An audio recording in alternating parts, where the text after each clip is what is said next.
Welcome to Pretrial Supportive Services. In this training, we will look at standards and best practices to guide us, plus hear from experts and practitioners in the field of pretrial services. First, let's look at the legal status of people in the pretrial phase. The legal status of those in the pretrial stage is vastly different from those in post-conviction stage. Those in the pretrial stage are presumed innocent, as they are merely charged with a crime and not convicted. People at the pretrial stage are referred to as defendants, while those on the post-conviction side are offenders. Pretrial officers cannot speak to defendants about pretrial charges because defendants have a right to avoid self-incrimination. However, probation officers may speak to offenders about their charges and can question them about violations of conditions. Lastly, the court may delegate release authority to those at the pretrial stage, while those post-conviction must abide by conditions placed on them at conviction. Some of the work I've done educating folks will be doing a presentation, and the crowd interaction, or the people that are there learning, them interacting with one another, and there'll be that kind of, not argument, but that discussion going on in the crowd of, oh well, but how can we be safe when these laws are changing, and the laws to many, and change is scary. And then we'll have some other folks on the other side of the room say, but wait, these folks are innocent until proven guilty. Like we can't hold them. So that is definitely one of those tugs you feel, kind of going back and forth in Illinois, and somewhat it depends upon which county you're in, which area of the state you're in. There are some areas that are kind of like a pendulum, that they're much more on the, we need to control this situation because we feel uncertain of what's going to happen. And then another jurisdiction saying, no, we trust, they're more trusting and understanding that the individuals don't need the same, or should not have the same kind of conditions placed upon them as those that have been found guilty. We will be looking at NAPSA standards to guide our practice. NAPSA stands for National Association of Pretrial Services Agencies. This is a member organization that promotes best practices and develops standards in the field of pretrial services. We will be referencing portions of the NAPSA standards relative to supervision and supportive services during this training. NAPSA Standard 1.4 encourages release on least restrictive non-financial conditions if release on recognizance is insufficient. The definition of least restrictive, according to Law Insider, is that which places the least possible restriction on personal liberty and the exercise of rights, and that promotes the greatest possible integration of an individual into his or her community. We know that least restrictive and individualized is really what our focus is when we're talking about supportive services for individuals on pretrial release. And so with that, what should occur is that when individuals are placed on pretrial release, that the conditions and that the supportive services should be least restrictive and individualized, but it should also be a difference between offering supportive services. And so typically what happens is that people are placed on pretrial release, and then they have supportive services, but then officers tend to order them, and then when they don't comply, then it becomes a violation. So when you're really talking about supportive services, we're talking about offering services that can help people be successful while they're pending the disposition of their case. So as an officer, when you're working with an individual, if you identify a need, you may offer a service. For example, if someone identifies that they have a gambling issue, perhaps you offer them services for Gambling Anonymous or to get assistance. But again, if the individual chooses not to participate, then it should not be a violation, because you're offering a supportive services to help someone be successful, which is the goal. And when we talk about successful on pretrial release, we're really talking about what supportive services do they need to reappear in court and not get rearrested during the pretrial phase of their case. Well, I think release would be based on risk, that you would find a specific risk factor and match that risk factor with the least intrusive, least restrictive condition to address it. You would not have conditions that are set because of charge only or because of risk level only, but you would really make the effort to show that this condition is needed to meet the kind of risk that you're seeing. I think we would also see supervision strategies that recognize that most people are going to succeed. Most people are going to make scheduled court appearances. Most people are going to remain arrest-free pre-trial. Instead of conditions that are imposed and watched as kind of a got you, you would have services and support that promote that level of success. So you would recognize that the people on your supervision roles probably are going to succeed, and they would have succeeded without you. And the role is how to get that success out of the most people. The research and trusting what sometimes doesn't feel right to some of the stakeholders.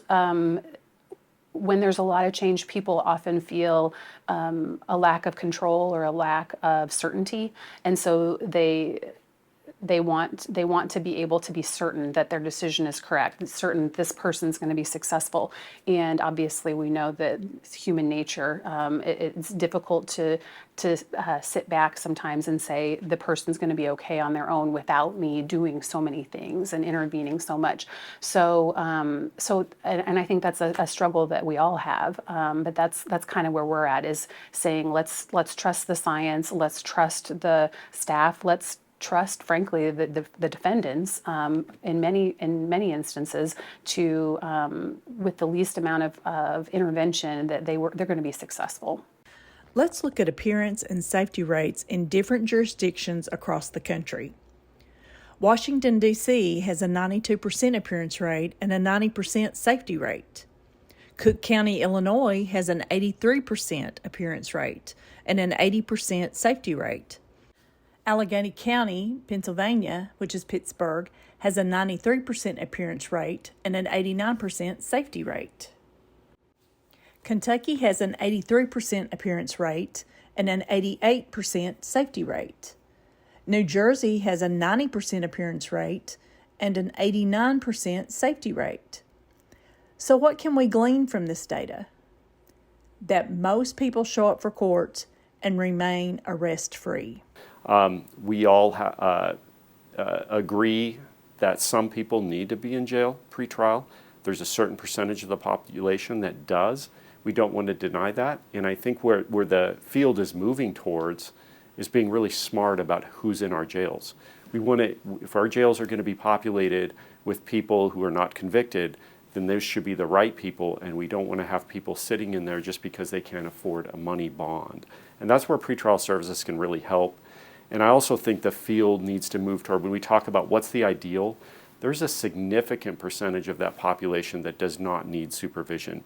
So we need to empower judicial as much as we can to release without conditions and only require our supervision services to provide appropriate conditions for a certain percentage of the population that will benefit from those and helping them be successful. What are our goals at the pretrial phase? As one of our experts indicated, pretrial's goal is to make sure individuals make court appearances and stay out of trouble while cases are pending. Let's now look at the NAPSA standards to guide our practice. Standard 4.6a indicates that the goal of pretrial monitoring, supervision, and support is to make sure individuals appear for court, remain arrest-free, and abide by conditions in order to support safer communities. Today, we will break down NAPSA Standard 4.6a and discuss specifically what monitoring, supervision, and support should look like. We will look at each specific part of this standard piece by piece. According to standards, monitoring, supervision, and support should include the least restrictive interventions needed to promote pretrial success. Research has shown that excessive conditioning can lead to pretrial failure. Blanket conditioning is an example in which all individuals have the same conditions regardless of risk or specific needs the individual might have. This can expose pretrial individuals to technical violations who otherwise would make all scheduled court appearances and remain arrest-free. For example, let's say we have someone who has scored low on an assessment, meaning it's likely that they will appear in court and remain arrest-free. This also means success for community safety. If excessive conditions are placed upon this individual, as our graphic shows, that person is more likely to fail. How is that, you may ask? Well, let's say someone has a job and is able to meet all financial obligations they may have. If this same person is required to report to the office and drug test and maybe get a clinical assessment, he or she may run into a situation in which they must choose between missing work and meeting all the conditions imposed by the court, as most of the mentioned conditions must be completed during business hours. Some employers may not be understanding of someone missing work multiple times a week to meet court obligations. This places the pretrial involved individual in a possible job loss situation. Job loss leads to unpaid bills and the inability to buy groceries, which can lead to desperation. Desperation can force people to behave in ways they haven't before. Maybe they choose to steal to make money for bills and groceries. That alone can contribute to community safety issues and re-arrest issues. This impacts even more of the court's time, as now the individual may have 2 cases before the court. Blanket conditions are not ideal, and we certainly don't want conditions that are beyond the scope of our ability to monitor. However, it is up to the judiciary to set those conditions. Ideally, they will set the least restrictive conditions. Regardless, it is our duty to monitor those conditions. I'm Robin Stuckert, and I'm a retired judge. I sat in DeKalb County, Illinois for 20 years, and I presided over the criminal felony call, as well as was a problem-solving court judge. And one of my duties every day for approximately 15 years out of that 20 years on the bench was to preside over bond call every day as well. And when I first started out as a judge, I think I did what all judges do. We look at the statute that pertains to the issue that we're going to be looking at, and we become well-versed in it, and I thought I was doing it all very well. But one of the issues that I think faces the judiciary all of the time is we're really not trained when it comes to pretrial. It's just a function that we did, and quite frankly, for me, it was probably a perfunctory. I just went in there, I had an idea of a criminal history, and that was about all I ever heard, what the new charges were, and I made my decision of a monetary condition based on how I had been trained as I went through the criminal justice system as a young prosecutor and then as a judge as well. And one of the things is we know a lot about probation. We know how to condition individuals who've been convicted of crimes. But what do we know about conditions on people who are presumed innocent? And I think because of the lack of training for the judiciary over the years that I was on the bench, oftentimes the conditions of release were very similar to someone who had been convicted. So everybody had to have a drug test, or you had to refrain from alcohol. And oftentimes we placed individuals on electronic monitoring, thinking that was the very best condition to treat pretrial people as well. And it was only after a period of time that we started developing our pretrial department that we started looking, what are we really conditioning people for? What is the outcome we are looking for? And if the outcome is success on pretrial, which means individuals will attend all of their court appearances and not committing other offenses, why in the world was I setting all of these additional conditions? If someone did not have an alcohol issue or a substance abuse issue, why in the world would I be testing those individuals consistently? If someone, again, did not have any of those issues, why would I have them refrain from using alcohol if they're a 40-year-old or a 45-year-old adult that their charge had nothing to do with abuse? And so I really started taking a critical look in what is the difference between probation and pretrial. And it was only through the education of my pretrial practitioners that I really started studying this. I also looked at EM and also understood that in our jurisdiction we had 2 EM officers for about 180 people. So an individual may get a phone call at home and said that their child was sick and someone had to come and pick them up. They had to call the EM officer to see if they could go pick up that child. And oftentimes they didn't get a return phone call allowing movement, so there would be an immediate violation and that person would be picked up and brought before the court as well. So how did that condition really help promote success on pretrial? It didn't. It oftentimes set barriers up for individuals who were placed on it for an extensive period of time. Also in my community, the defendants had to pay for EM. So if they were not able to post bond, but yet I released them because they couldn't post a monetary condition of release, but then I placed them on a condition that caused them more money, how is that really, again, promoting success? And so I think for the judiciary, there has to be some understanding that there is a difference between probation and pretrial, but also provide more education so that the judiciary understands the differences and the importance of making sure that conditions are individualized and they are minimized as well. Because we do know as we go through and study pretrial that the majority of people will successfully be on pretrial without conditioning them to the max, as we often see happen. Court notification is one of the most well-researched and effective pretrial support systems in getting people back to court. According to a summary produced by APPR, which stands for Advancing Pretrial Policy and Research, any type of court notification can increase appearance rates compared to having no court notification. Studies in New York City, Nebraska, and Multnomah County, Oregon, and Lafayette Parish, Louisiana support this. According to another study, notification content matters. In New York City, FTA was reduced by including planning information like, court begins at 9 a.m.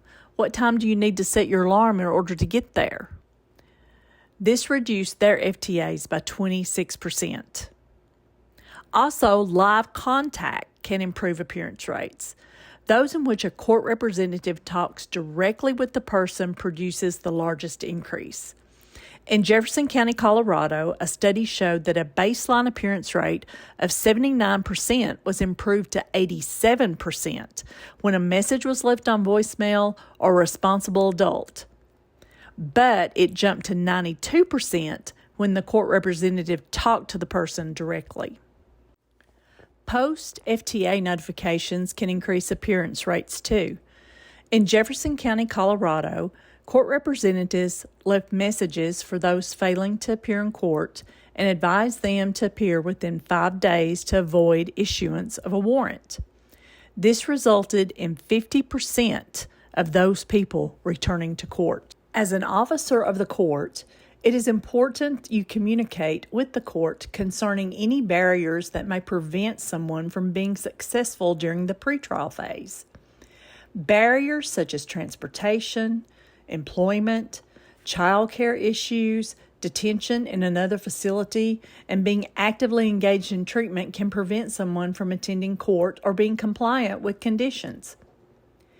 It is important to share this information with the court and possibly have discussions about when it's necessary to file a violation. Many FTA or non-compliance warrants could be avoided. Think about the time and the effort that goes into the issuance of a warrant. First of all, the judge has to issue the warrant. Then the clerk of the court must open a case. Then law enforcement must go out to find and arrest the individual, then transport them to jail. The jail must then complete the booking process and house the individual. Then pretrial services has to enter the picture again to interview the individual and report to the court again about this person.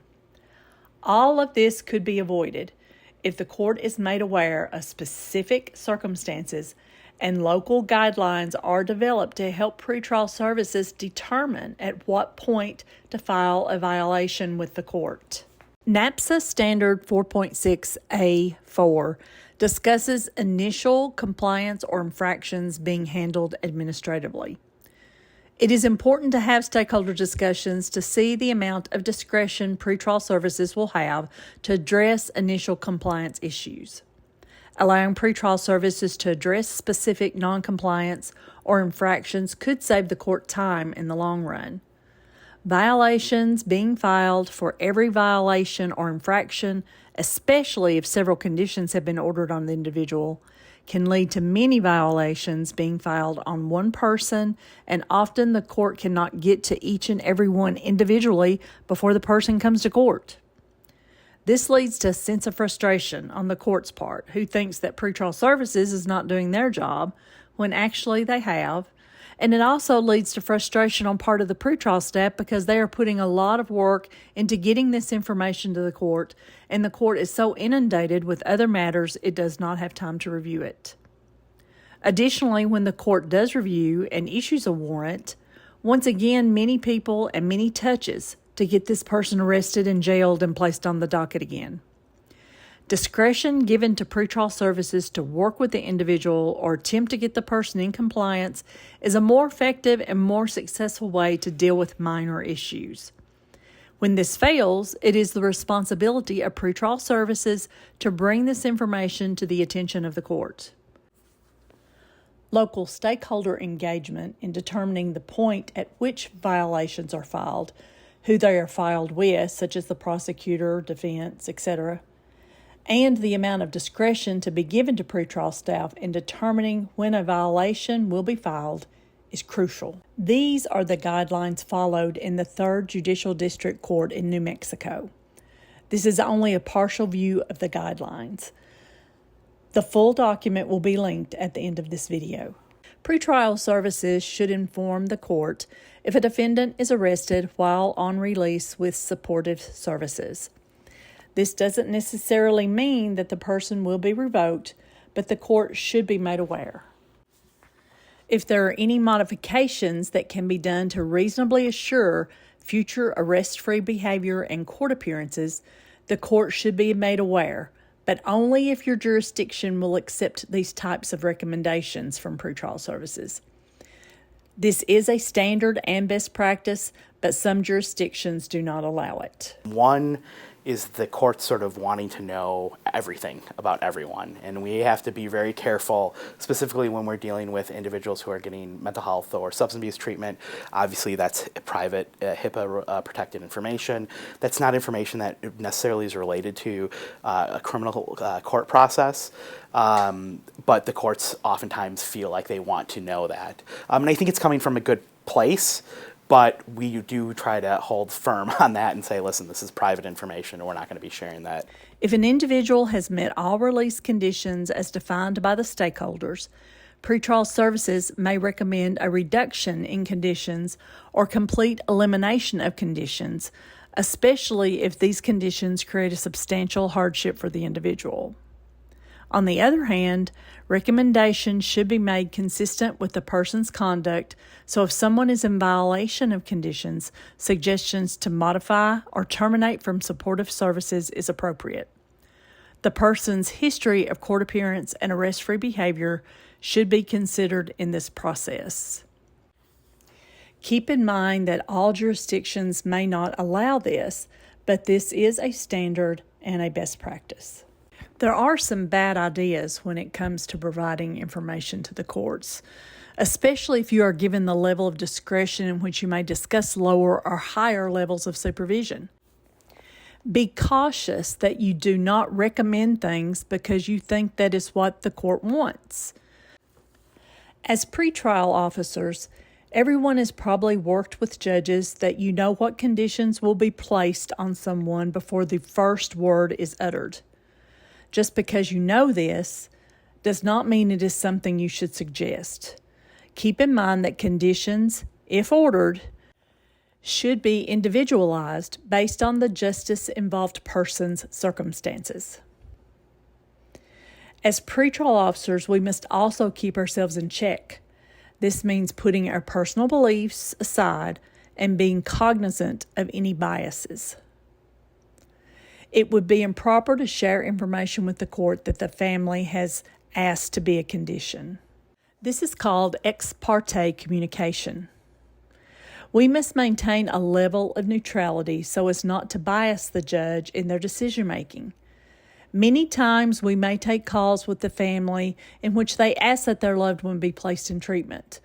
In these circumstances, ask the family to contact the attorney for their family member, as pretrial having this conversation with the judge could be viewed as ex parte communication. You may think, well, maybe this would help the person that I'm interviewing. But think what you're doing if you share that information with the judge. You're essentially saying, without saying, this person has a problem. And what if they're charged with something that's related to alcohol or substance use? Keep those types of things in mind when discussing matters with the court. In the event that a released individual misses a court date, pretrial services should facilitate that person's return to court. An effective way to do this is to establish local protocols with stakeholders.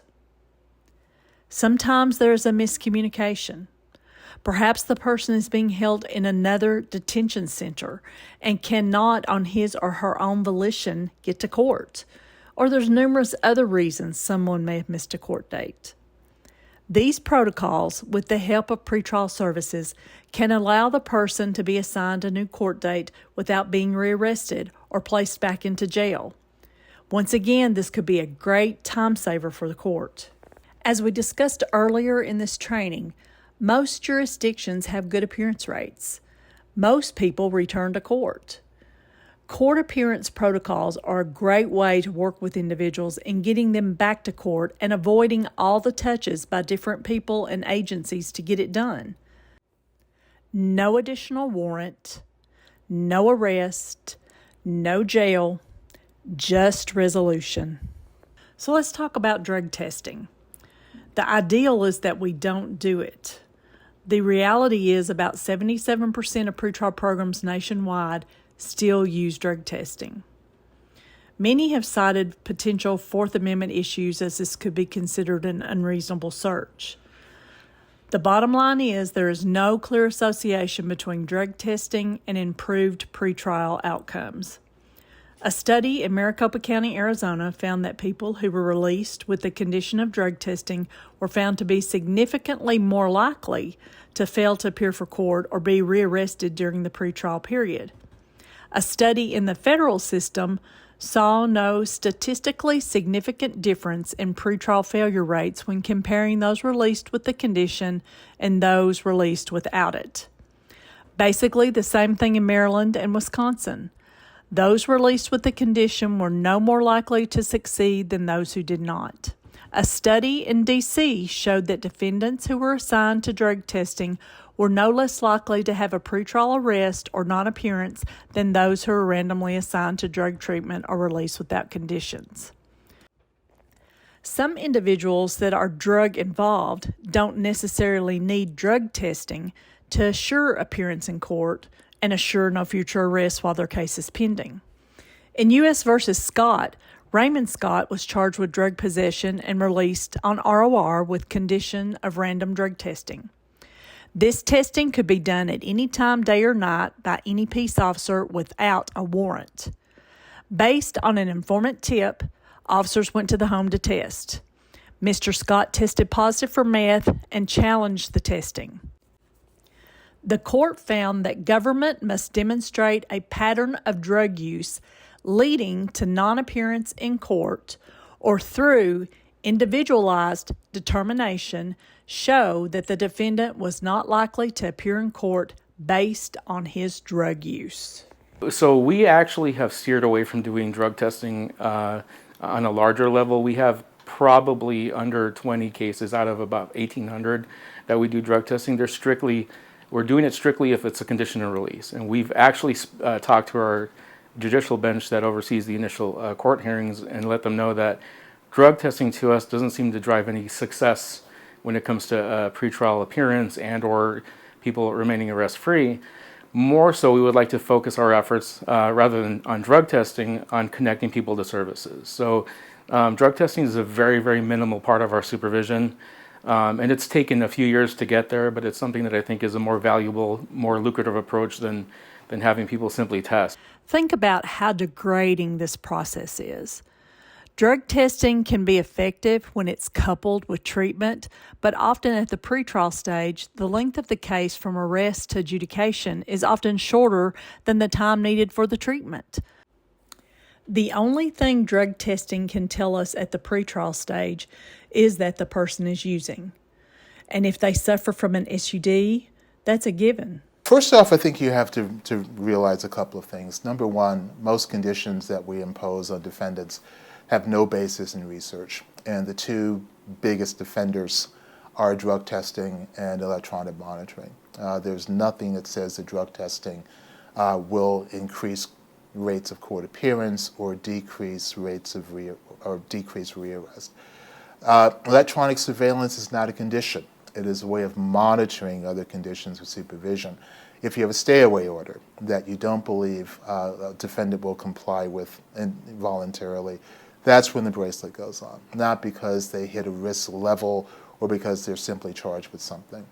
If you put those conditions in their place, you would realize that most defendants don't need them. Most individuals on pretrial supervision don't need drug testing. They don't need electronic monitoring. With drug testing, honestly, most persons who are tested are going to test for one of two things. Either they're going to submit a negative test or they're going to test for marijuana, a drug that most judges don't care about. So I think as we evolve as a pretrial field, we come to understand that there are conditions that have very limited need with our defendant populations. The less you use them, the better. On the other hand, I think we have to recognize that drug use isn't the problem when it comes to most defendants. It's substance abuse and substance use disorder. If those are the risk factors that you're trying to address, simply drug testing someone until they come up with enough positive tests, to be violated by your program isn't the right answer. You have to build supervision and supports into it. And I believe that those supervision supports have to be voluntary. You have to be able to say to a person, look, I can offer you treatment. I can offer you mental health services. It's not a condition of supervision. If you fail, because you probably are going to fail when you first come in, don't worry about going to jail because of it. You have to take that sanction away from people to make it effective. Most people who go through substance abuse treatment fail. That's just a fact of life.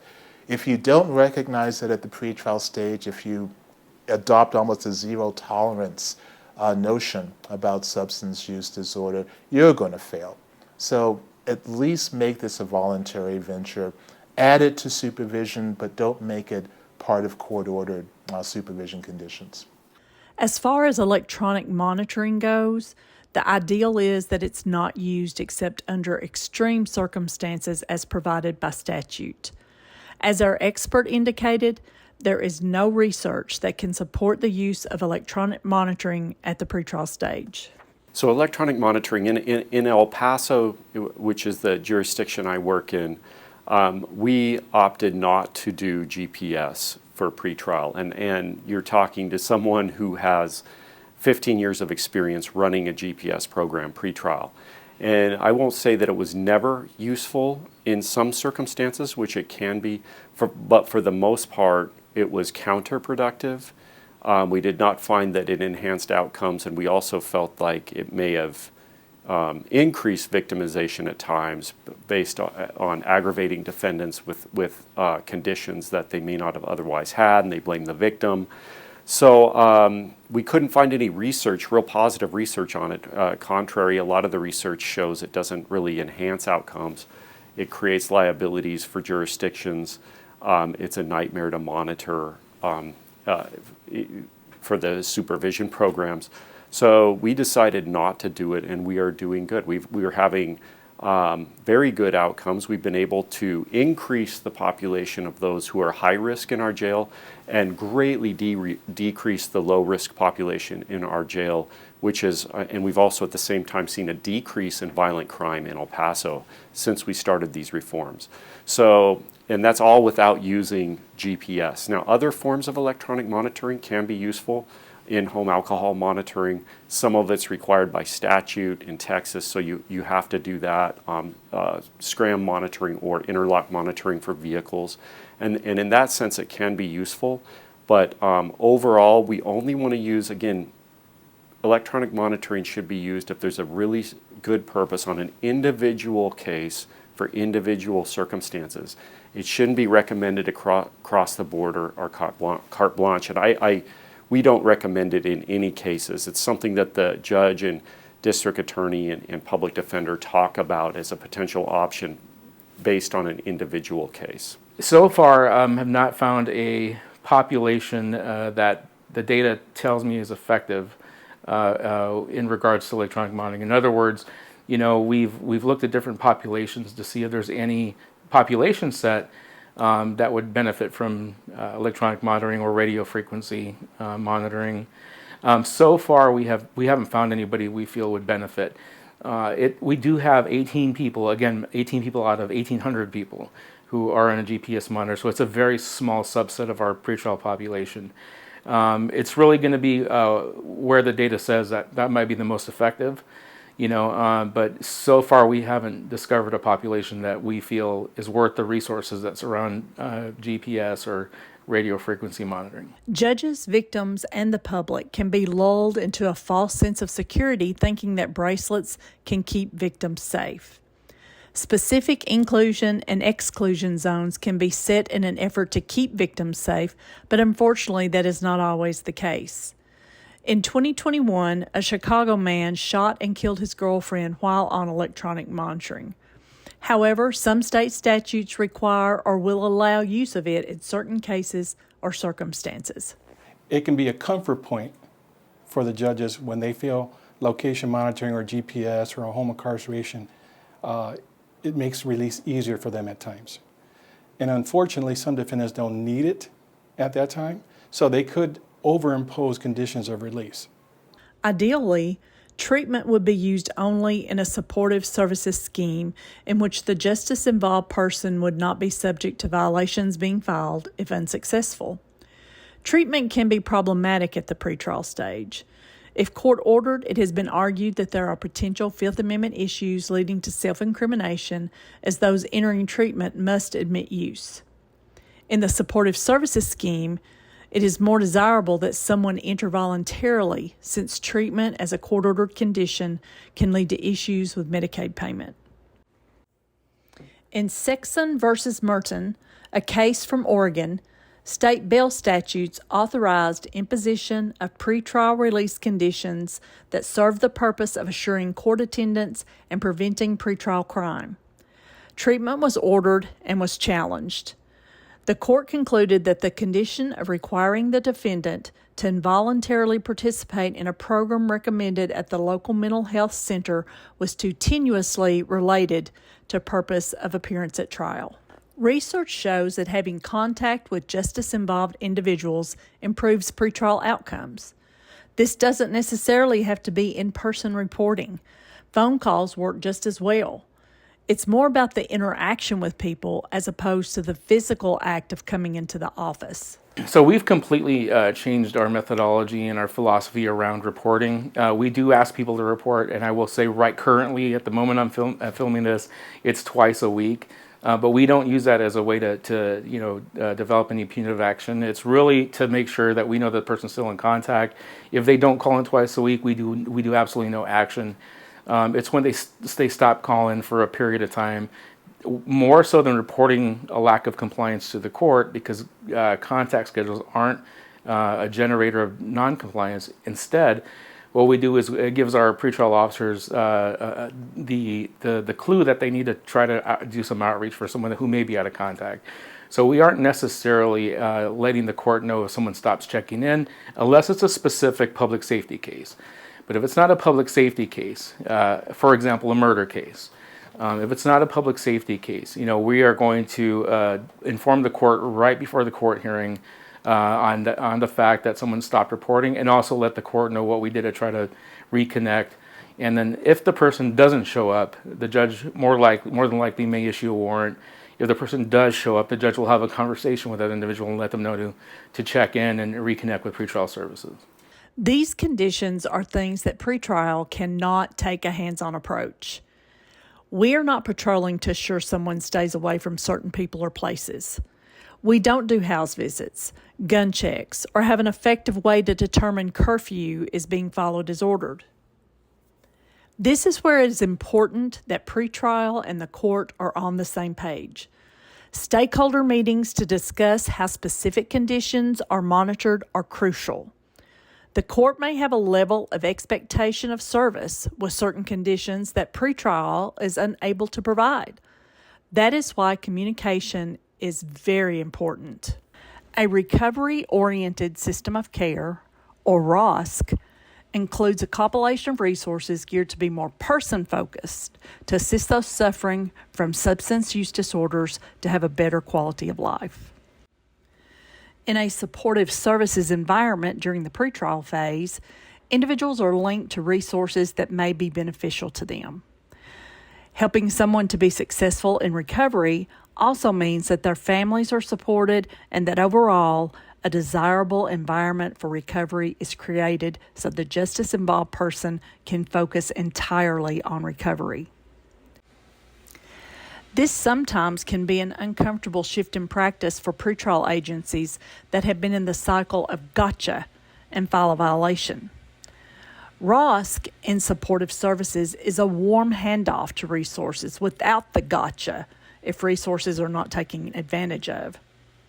Someone not using resources is definitely something that pretrial staff can discuss with individuals as they report, but they can also provide encouragement without the threat of filing violations. It places pretrial staff in a more supportive role for justice-involved people as opposed to someone that is constantly watching for a mess-up and filing a violation with the court. The overarching goal of supportive services is to evoke change in the system. People suffering from substance use disorders in our nation are at an all-time high, and communities are struggling to find solutions. The gotcha game that pretrial services agencies have been playing for years only clogs the system with technical violations that sometimes could be resolved by pretrial staff simply having discussions with the individuals and linking them to resources that are beneficial to them and their families. So, how do pretrial programs shift from a traditional regime of regulated conditions to more supportive services role? For those audience that are interested in transitioning to more supportive service, I would say the first thing to do would be to catalog what resources you have to offer for supportive services. And then once you catalog those resources so you know what services you can offer for supportive services, then I would say would be to what of those services that you have to offer that individuals can still maintain the presumption of innocence. Meaning, are you saying when you catalog your services, is there any of those services that will require the individual to admit guilt? Because that's what we don't want when we offer supportive services. We want to maintain their due process rights and their presumption of innocence. So I would say that would be the first thing.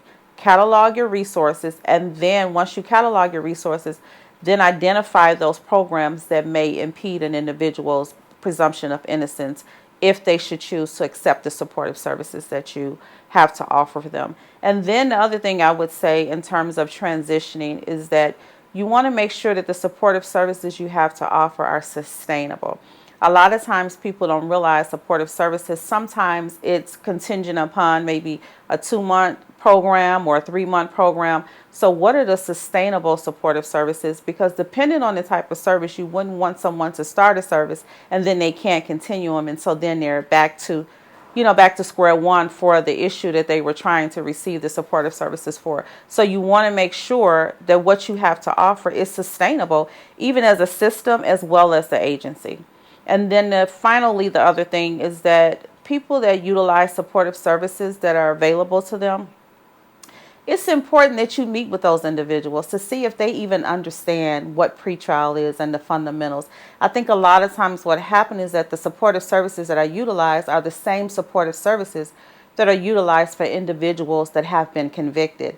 And that's typically what we see. And so when you look at that, just as the same as we're concerned about individuals working in a pretrial field that can be able to switch that hat from being from a post-conviction to a pre-conviction, you want to make sure that your supportive services agencies that you're utilizing, that they understand the fundamental principles, because that's your continuum of ensuring least restrictive and individualized and staying true to what our goal is on pretrial release is reappearance in court and ensuring that they're not rearrested during the pretrial phase of their case.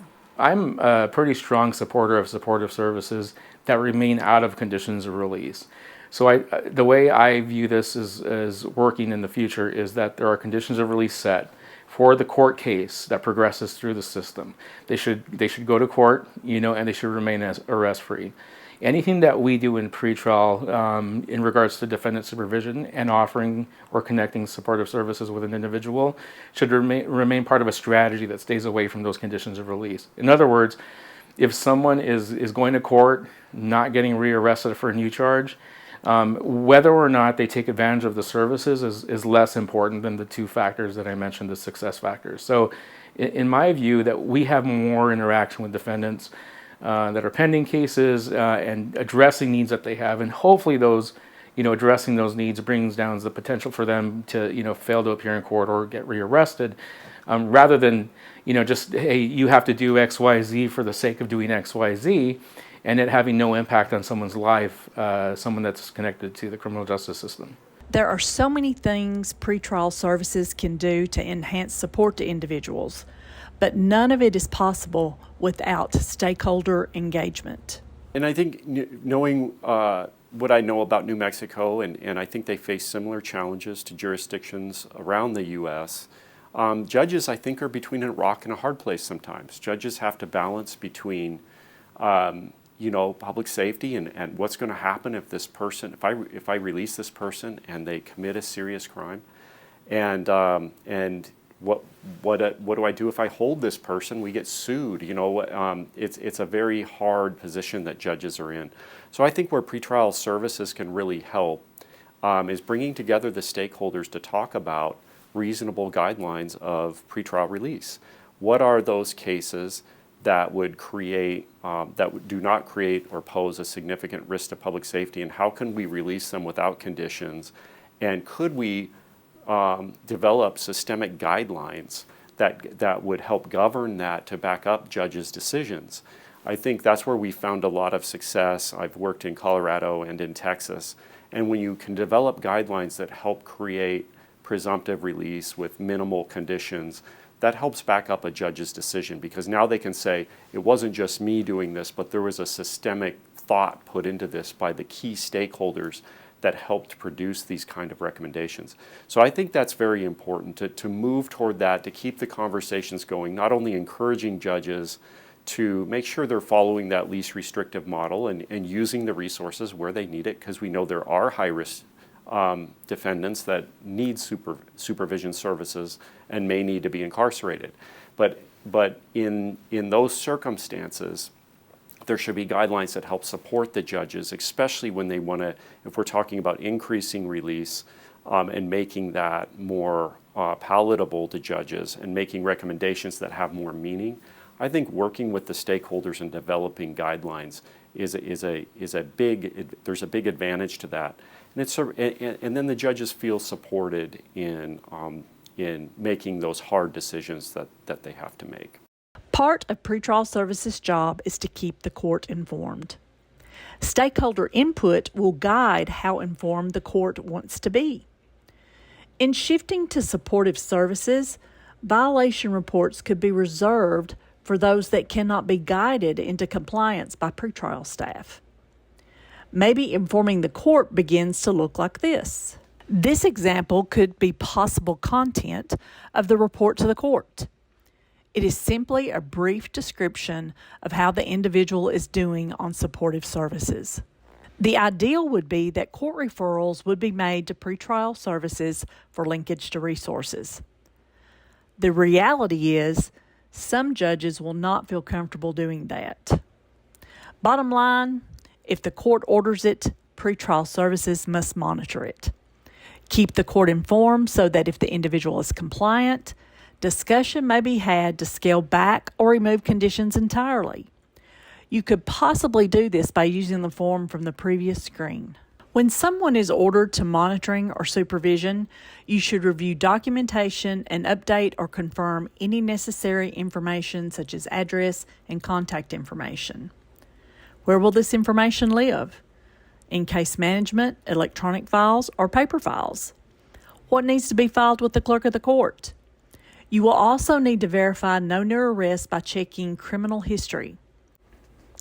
Additionally, you may discuss any needs the individual may have. Some jurisdictions use a needs questionnaire or simply have talking points for staff to utilize to spark these discussions, along with using motivational interviewing.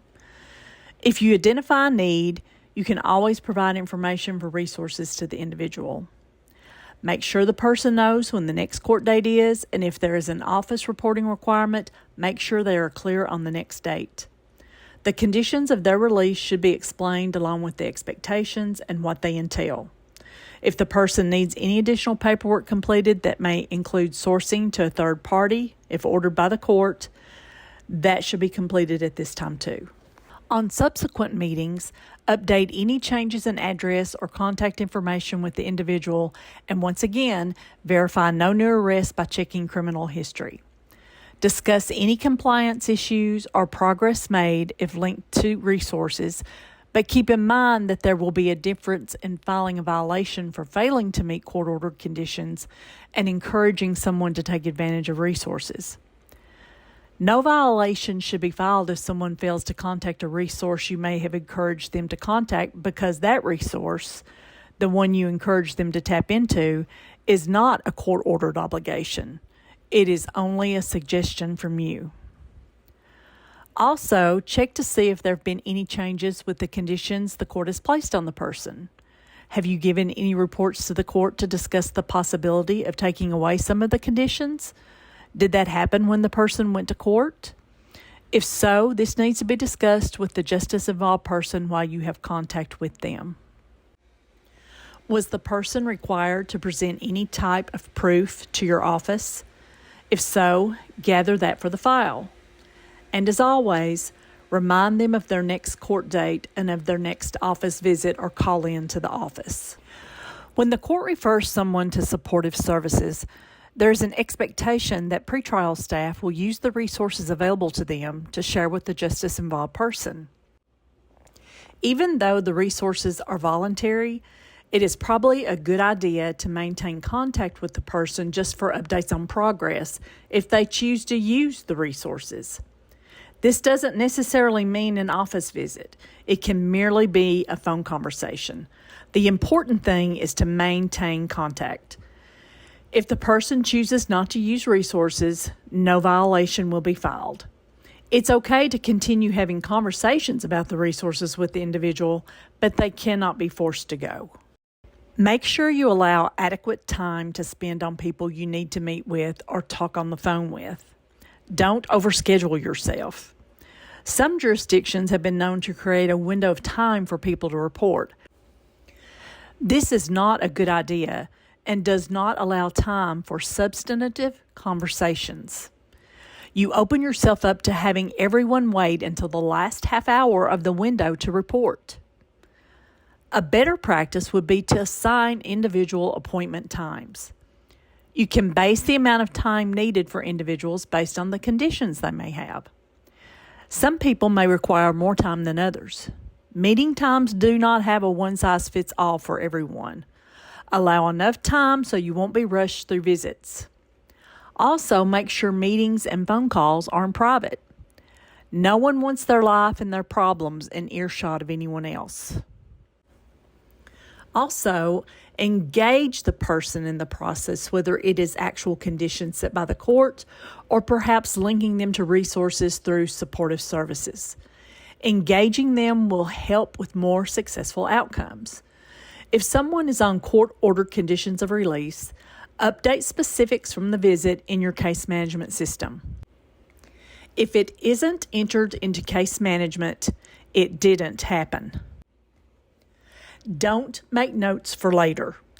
Take the time to make the entry at the time of the visit. Keep in mind that if someone has been provided resources as a suggestion, that type of information does not have to be entered into case management, as it is not a compliance issue. When having contact with individuals, allow time to have an impact. Spend time on needs of the individual, and avoid being the pretrial police or playing gotcha. Find ways to discuss potential violations of court-ordered conditions without being aggressive. If you find yourself having a discussion about noncompliance, follow these tips. Discuss the issue being as transparent as possible. Use guidelines developed with input from stakeholders to explain the potential infraction or violation. If you have discretion, work to get the individual back into compliance. And lastly, document the conversation in your case management system. Remember, it didn't happen if it's not in case management. This form is a sample of something that could be used when working with people to get them in compliance without filing a violation. This is simply an affirmation that they understand the conditions and they are basically receiving a warning before a violation is filed for noncompliance with court-ordered conditions. In order to make supportive services work for the field and for the people in courts we serve, we may need to take a look at how we do business. It's really about your organizational culture, and I've already mentioned this once before, is that you really have to focus on your culture first. And people want to have a silver bullet answer and be able to put a Band-Aid on the issues and all of a sudden go from traditional model to the supportive service model. It doesn't happen overnight. It takes a long time. You have to be purposeful and intentional with your actions, who you're hiring, how you're organizing your structure and management structure. How do you provide supervision to your staff and support to your staff? Again, same thing as we're mirroring with clients, we have to mirror that with our staff as well. Our staff bring a lot of complicated issues to the table as well, in different perspectives and different education and different training. And then the other piece that I would say is that we oftentimes like to think that the silver bullet answer is training. And this is sort of difficult for me to say, but I think it's important to say for people that are transitioning. There's some people that aren't cut out for this type of work. And that makes it hard. But sometimes if you're looking at trying to change your system and you're looking at trying to reinforce this helping culture or helping belief system, you got to have the right people at the table, and you have to have the right people who are providing the services.